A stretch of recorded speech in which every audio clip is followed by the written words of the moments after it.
a commodity that's kind of provided by where it's only the big can survive, especially in places like Montreal, where you put so much red tape, there's so much risk that the only way for it to be worth it is to do these big mega projects.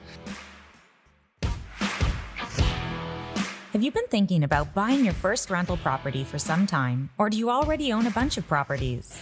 Well, fellow investors, you found the right location to listen and learn from others' successes. Welcome to The Very Real Estate Effect with your host, Axel Mont-Saint-Jean. Hello, and welcome back to The Very Real Estate Effect podcast, a show dedicated to real estate investing right here in Montreal. And because today we're going to give you an update on some of the big projects that are happening.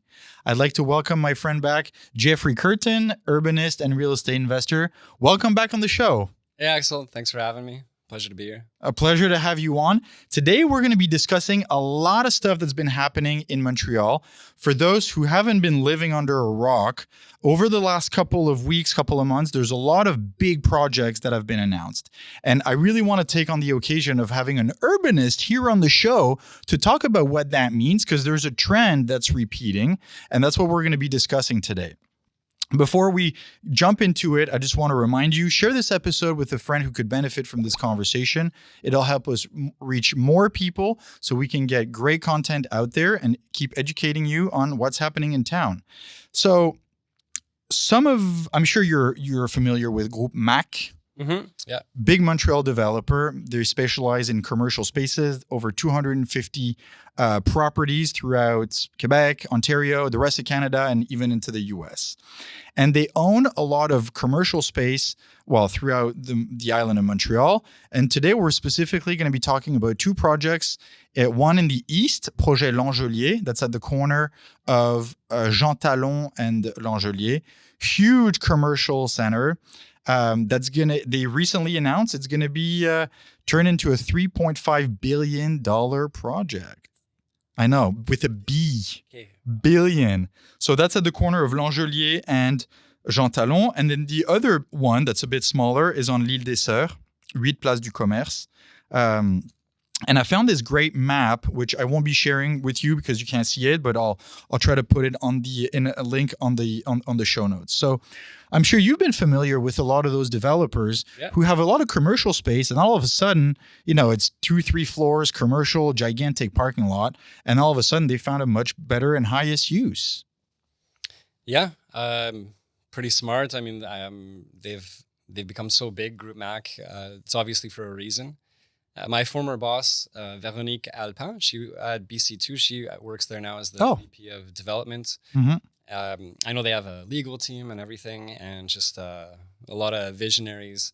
I remember at one point they actually made an offer to buy Air Transat at one point even. Like, they're really? That big. Groupe MAC? Wow. Yeah.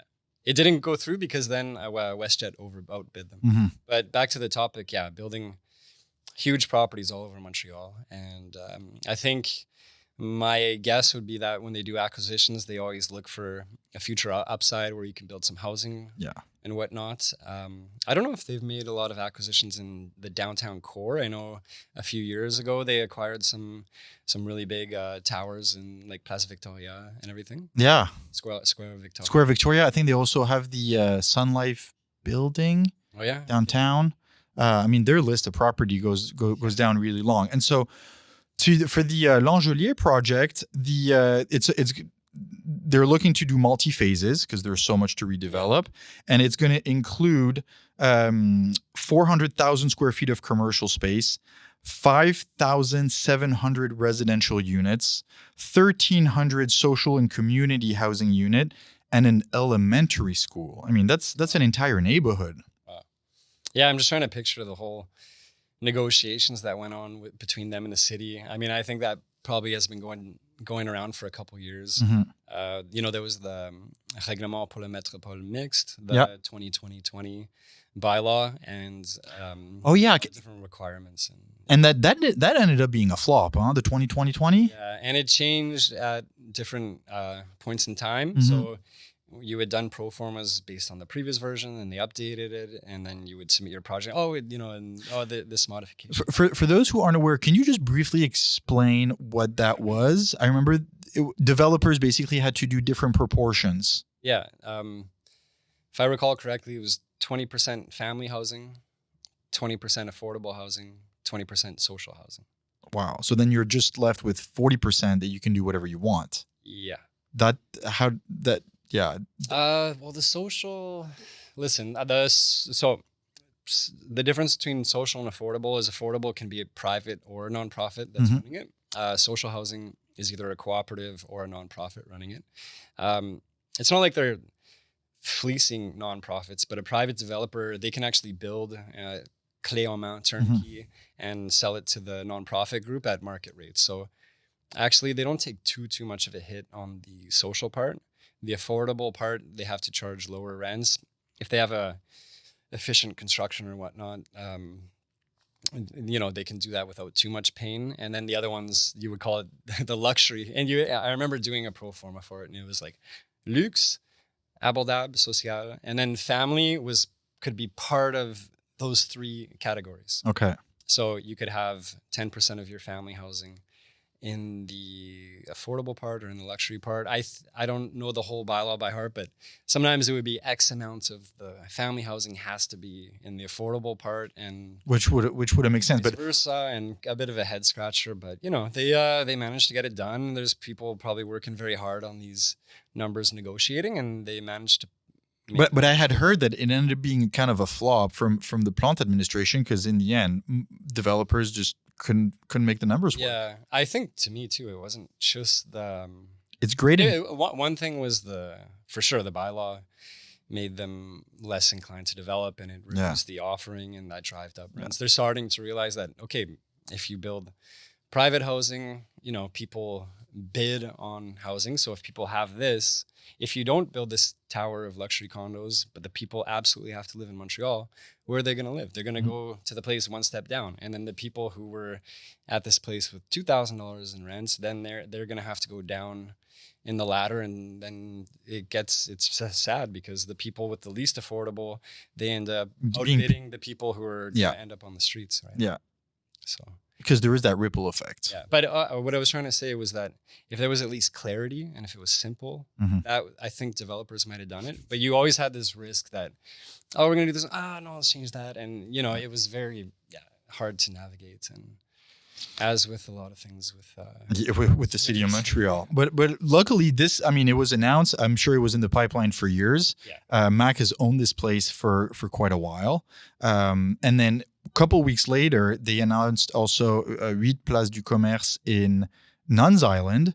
Same thing. They have a commercial space over there, 2 or 3 floors, and now they want to do 500 units, mixed use, on a nice looking project. Yeah. Well, and it's the type of, if you're going to build density anywhere, build it next to a transit station, right? Exactly. And it's right across from the REM. Yeah. It totally makes sense. Now, speaking of the 2020, then you have to add to that, there was the REM taxes. Yeah. So you pay an additional. You have to contribute to the infrastructure of the REM. Yeah. Yeah. When I worked for nonprofits, it was kind of cool actually, because you could kind of outbid them. Because if you do social housing, you didn't have to pay the REM tax. So if when we'd have to compete with private developers, and we had a bit of an upside, which isn't on that edge, because you had that cost that was removed.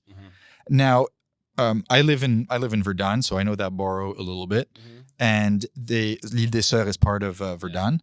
And when the project was approved, there was a rule that says that if there is more than X amount of citizens around that sign, then the project can be opposed.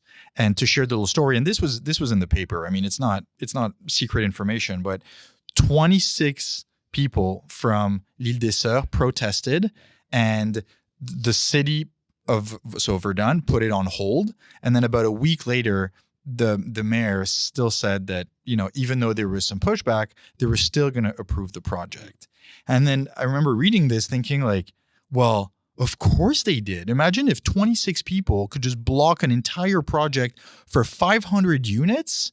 Where is this going? I don't understand it. Like, we think we live in a free market or whatever, especially compared to Europe. But the fact that people living on another property can have a say on what you do to that amount of an effect that's in society.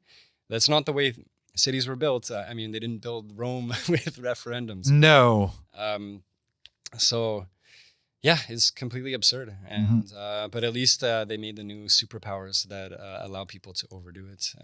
That allows cities now to go and directly override and say, no, we think it's good for the society. Mm-hmm. It's normal. Anyone would want. It's understandable why people would block a project. If I am selling umbrellas and there's a storm and I'm sitting on a corner with 100 umbrellas, I don't want the other guy to have 100 umbrellas. I would want to say, no, he shouldn't have the right to have, he should only be allowed to have 10 umbrellas. And, people want their properties values to be held up. They have a serious financial interest. And it's one of the worst aberrations of city planning. I think in 50 years, we're going to look back on this period with referendums and anything and be like, what were we doing? Yeah. And we're trying to be so inclusive that now we actually impede ourselves. Yeah, exactly. So now both projects have been announced, and Mac having other commercial properties, I'm sure, is looking at redeveloping other sites where it's 2-3 floors commercial, and they can build 25 floors, thousands of units. To me, it's a good thing that it's happening, because cities say that we need more density, and that has to go basically up. Yeah, totally. I think it's gonna have. Put some downward pressure on rents and condo prices in Montreal. I think it's going to be a good thing.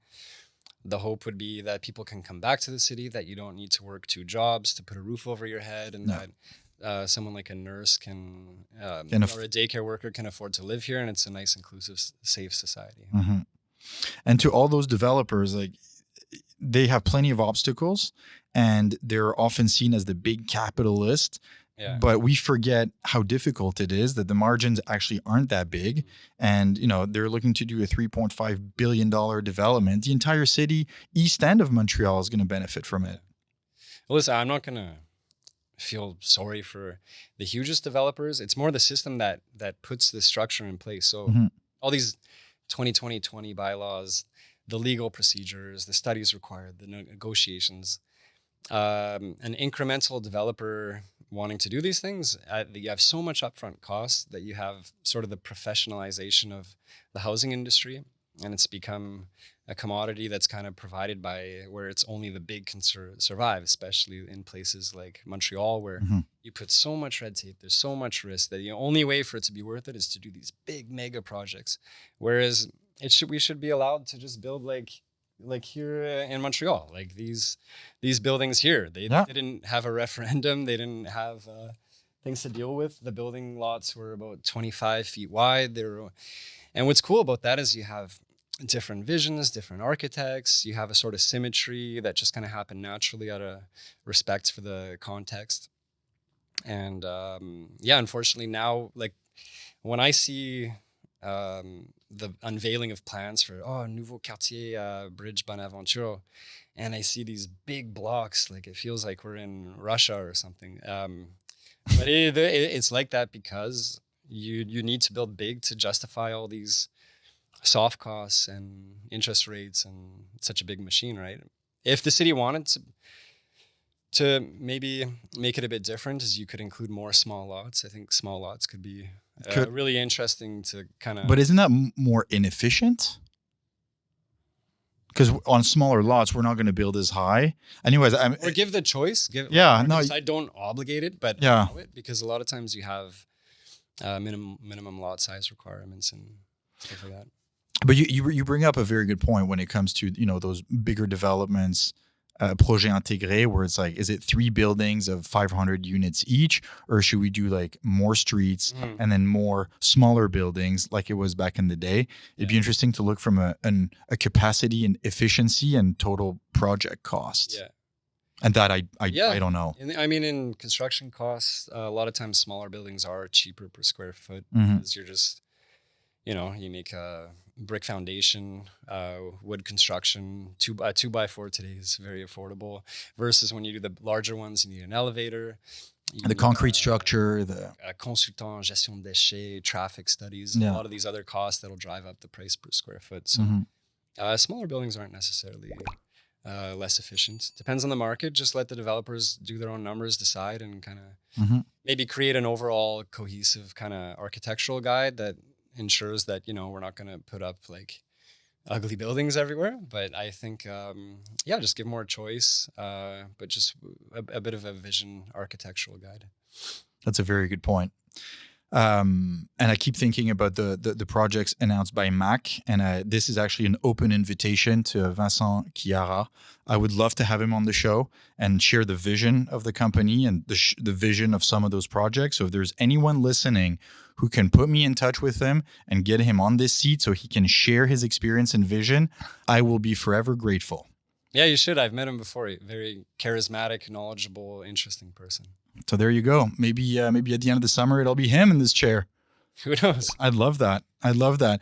Jeffrey, thank you very much for coming back this week and sharing your perspective and knowledge on some of those projects from an urbanism point of view. It's greatly appreciated. My pleasure, Axel. See you again. Absolutely. And for everybody who's listening, keep researching your market, and I'll talk to you next week. Thank you.